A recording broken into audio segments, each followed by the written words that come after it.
मौजूदा दौर की इंतहाई खूबसूरत अदाकारा जानवी कपूर, जो कि हिंदी फिल्मों में काम करती हैं। फिल्म अदाकारा श्रीदेवी और प्रोड्यूसर बोनी कपूर के यहाँ पैदा हुई थी।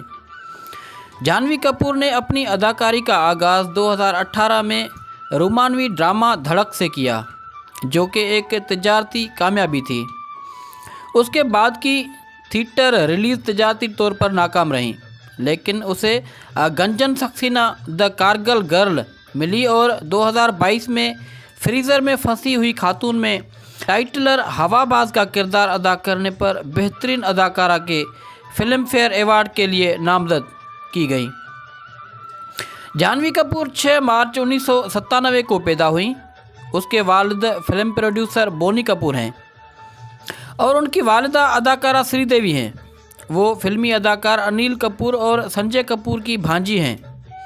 उसकी छोटी बहन खुशी भी एक अदाकारा है। उसके 2 सगे बहन भाई हैं, अर्जुन एक अदाकार और अंशुला कपूर अपने वालिद की पहली शादी से। जानवी कपूर ने 20 साल की उम्र में अपनी मां को खो दिया, जब वो दुबई में हादसाती तौर पर डूबने से मुर्दा पाई गई। जानवी कपूर ने मुंबई से तालीम हासिल की। अपना फिल्मी करियर शुरुआत करने से पहले उसने कैलिफोर्निया में ली स्ट्रासबर्ग थिएटर और फिल्म इंस्टीट्यूट से अदाकारी का कोर्स किया।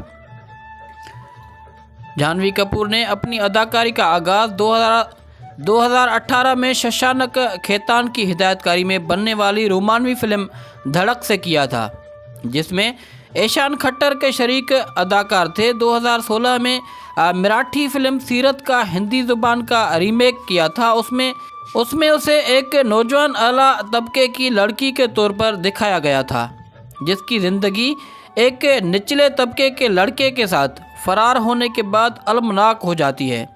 फिल्म को बुनियादी तौर पर मनफी जायज़े मिले, लेकिन 1.1 बिलियन के आलमी मजमूए के साथ ये एक तिजारती कामयाबी साबित हुई। न्यूज़ 18 के लिए लिखते हुए राजीव मसनद ने ज़ात पात पर मबनी हवालों को हटाने पर फिल्म पर तनकीद की और उसे असल ये कमतर समझा, लेकिन महसूस किया कि कपूर के पास एक ऐसी नज़ाकत थी जो उसे फौरी तौर पर प्यारी बनाती है और एक रूहानी खूबी जिससे आपकी नज़रें हटाना मुश्किल हो जाता है।